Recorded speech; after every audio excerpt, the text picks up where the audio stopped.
The judge has ruled on the protective order. Who won? Well, I think it's a bit more complicated than that.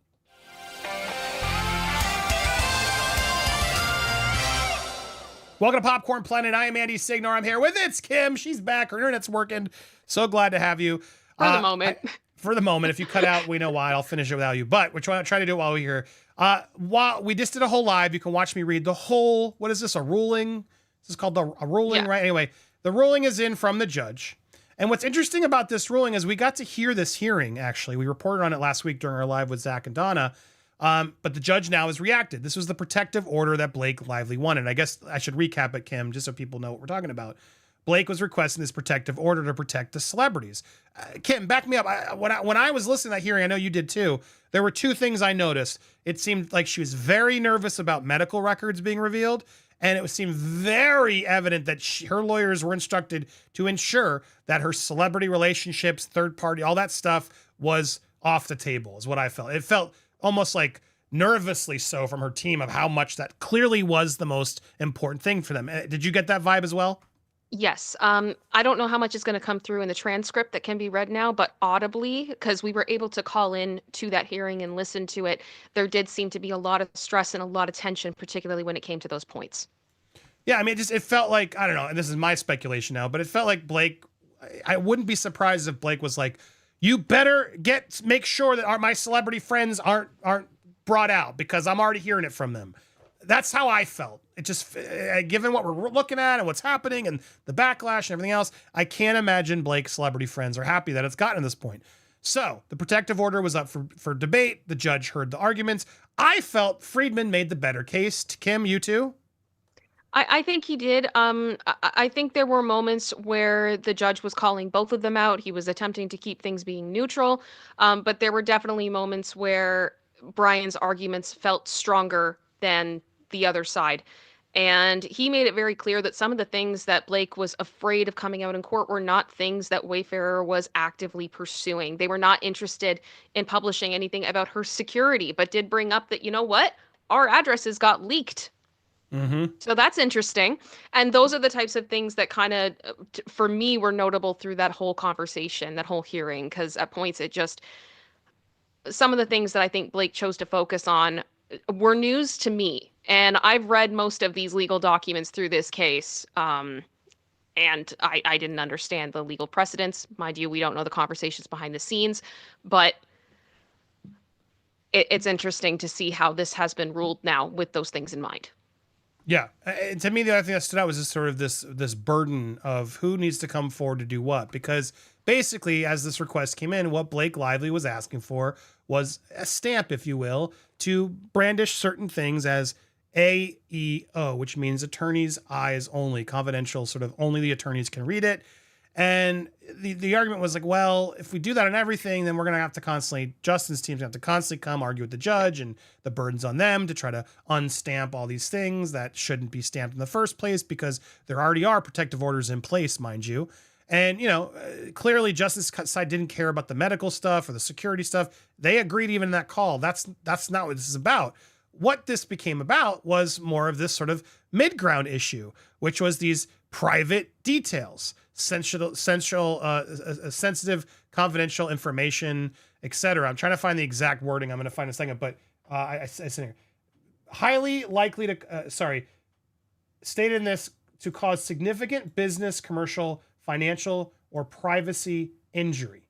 That's what's at stake here. I'm going to find it specifically. There it is. This was what became part of it. The court has narrowed the provision to state that information may be marked AEO, attorney's eyes only if its disclosure is highly likely to cause significant business, commercial, financial, or privacy industry. Now, I got a lot of flack from some of the viewers because I'm saying, I don't think this is a massive win for Justin. I don't. I see this as a slight win for Blake. Now, I don't see this as a loss for Justin because ultimately they still have the right to fight it each time, but the burden is now on them, which is what Brian Friedman was fighting against. So just keeping it honest from my perspective, and I'm not a lawyer, this just feels like Blake could take advantage of this. If she wanted to, she could deem a lot of stuff, significant risk. It's privacy. I would not be surprised if her team tries to stamp a lot more stuff than maybe they needed to. prompting some of that stuff to maybe get harder to pull off because Justin doesn't want to go, hard against everything because that'll take up the court's time, which also he mentions in this piece. So that was the biggest takeaway. As we go to the actual privacy, or here it is, the order, the protective order, trade secrets. I don't think anyone's arguing that. I mean, they did argue that in the call, but business plans, marketing plans, things like that. Yes, fine, whatever. Security measures, fine. Medical information, fine. It's this issue D. Highly personal and intimate information about third parties, highly personal and intimate information about parties only other than the information directly relevant to the truth or falsity of any allegation to the complaints in this case. Now, look, I know anything regarding Justin in the movie, they're going to be able to fight back and say this should be released. So yes, it's not a complete loss for Justin. I don't think that is a loss. It's not like he's now held from doing things. It's just a burden on Justin. There's going to be probably some peripheral things, some nuance that's now not going to come out that probably should have or could have had it not been so strictly written like this, in my opinion. So that's why I think Blake did get slightly more. Now, the judge also did say, though, right, Kim, at the end of the day, if this goes to trial, a lot of that stuff, it's not going to be held back. This is only sort of protected through discovery. Yeah. Yeah. That's things I believe I have the quote here as well about that, of saying that it's unlikely that certain things will remain sealed. So it's it's on page 6.14. All persons, or I hope I did that right. But yeah, all persons are hereby placed on notice that the court is unlikely to seal or otherwise afford confidential treatment to any discovery material introduced in evidence at trial, or submitting or refuting any motion for summary judgment, even if such material has previously been sealed or designated as confidential. So at that point, whatever comes out in discovery, we're going to get. Correct. We're going to find out eventually, especially if this goes to court. And ultimately, I think on paper, what the attorney's eyes only is asking for, I think is reasonable. We don't need to know about their security stuff. We don't need to know about their medical stuff. I would assume if medical comes into play here, it may be similar to like what we saw with Depp. And I mean, I'm not a lawyer, but because the mental health aspect of things was a part of the case, Amber was evaluated, right? We saw that with Dr. Curry. I wonder if potentially that could come into play here or not. We'll have to see in time. But ultimately, we don't need to know everyone's medical history going back forever. And the trade secret stuff, to me, when I read that, I see stuff about PR. I see the conversations of people that work in PR don't want all of those secrets coming out. That could absolutely come into play in this case.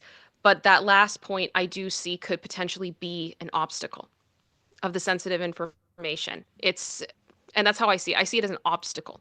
Yeah. And look, it does make it clear it goes both ways, and they can go back and fight it on the grounds. Both people can have the opportunity to do this. So, look, like I said, it's not a loss, but I don't think it's a big win. It's more of a both. It's more of a both. And now both sides are declaring it a win for their sides. Brian Friedman told TMZ, "We are fully in agreement with the court's decision to provide a narrow scope of protections to categories such as private medical health records and personal security that have never been of interest to us, as opposed to Miss Lively's exceedingly overbroad demand for documents for 2.5 years, which the court squashed." He's right. They asked for overbroad stuff that they should never have had. We notice he didn't mention anything about the trade secrets, though, or the personal details. We remain focused on the necessary communications that will directly contradict Miss Lively's unfounded accusations. We will oppose any efforts by Miss Lively and her team to hamper our client's ability to defend against her attacks by incorrectly categorizing important information as trade secrets, especially considering there were no issues in providing these communications to the New York Times. So he's right. But again, that's the problem. As long as they don't do this, we're all good, guys. If they do, it's going to be a pain in the ass. And that's why it's slightly annoying. But I do love that Friedman got that in there of like, yeah, well, you already leaked these trade secrets of the PR people in the New York Times, which you didn't inside have any a Hollywood smear machine, man. Yeah, what did you think that was? It's nuts with the private correspondence. But now when it's shoes on the other foot, they don't like it. That's just ridiculous. Absolutely ridiculous. Now a spokesman for Blake says, today the court rejected Wayfarer's objections and entered the protections needed to ensure the free flow of discovery material without any risk of witness intimidation or harm to any individual security. With this order in place, Ms. Lively will move forward in the discovery to obtain even more of the evidence that will prove her claims. I mean, see, that's the problem. That sounds like, look, both sides spin it, Kim, right? To how it makes sense. And ultimately, it does feel like both sides lost what they really wanted, but I would say Blake got a little bit more than Justin's team wanted, rather. And that's why I would give a slight edge to her, but I don't think Justin really lost. I do think he still has the opportunity. It just might be a little more frustrating if Blake becomes problematic, which she probably will. And but then again, if it goes to trial, all this could still come out anyway. So it's a lot of maybes still. It's a lot of still nothings. But overall, I will say it does feel like the judge is being fair. The judge is being fair, I do think. I don't think there's something wrong with the judges being paid off or whatever else. It's a fair verdict. And it does, granted, while the burden may be a little bit more on Justin and Blake could overuse it, I do sense that the judge will notice that. That was one thing I learned when we did our documentary last week, which I hope you guys will still support us over on Patreon because it's coming. But what I was learning from some of the lawyers, they were just reiterating, this is a federal court case, not a state court case. And all the lawyers we spoke to reiterated, federal courts don't F around.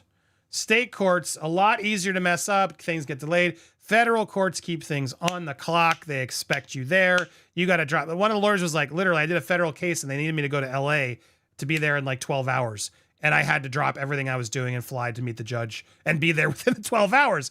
You can't mess around in a federal case. It's just, it's like a private school versus like an after school daycare or whatever crappy place. You know what I mean? Like this is the big leagues.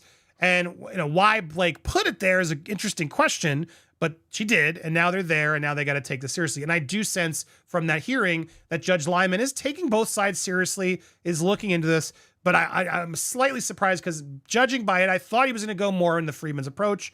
At the same time, I'm not mad at what he's saying here. It seems fair. We shouldn't get personal Taylor Swift texts. We shouldn't, is the truth. As long as as Blake doesn't overuse it, right, and use it to her advantage to take of the situation, then yeah, in theory, this all should be good. So that's my thoughts overall. Kim, anything else you want to add on the recap? No, I think it's going to be one of these things where we'll see how the parties, both Wayfair and the Lively parties, handle this ruling. I could see if it begins to be taken advantage of, that things could change. I don't think the judge is beyond that. So we'll see where it goes. We will see where it goes indeed. Guys, again, I just want to promote the Patreon. It's coming, a lot of work. And with hate, Megan, episode 2, I just saw a cut that's almost done, Kim. I'm really proud of this show. It's getting really good. 2 is almost done. It took a little longer, these episodes. I hope to get out next week, but because I'm taking off next week because I just need a break. If it doesn't, it'll definitely be ready the following week. So stay tuned. It's coming soon. And episode 3 will be quick to finish as well. So stay tuned. You can watch that while you wait. Our production diaries from the documentary are there. Make sure you go support It's Kim as well. And a lot more coming your way, including a merch store. It's happening. It's happening. You guys have asked. The hats, the shirts, it's all coming. So get excited. A lot's happening. Thank you guys so much for watching. If you aren't watching live, don't leave. We're not done. We got a little bit more show left. But for the recap, click on these. Thanks, everybody.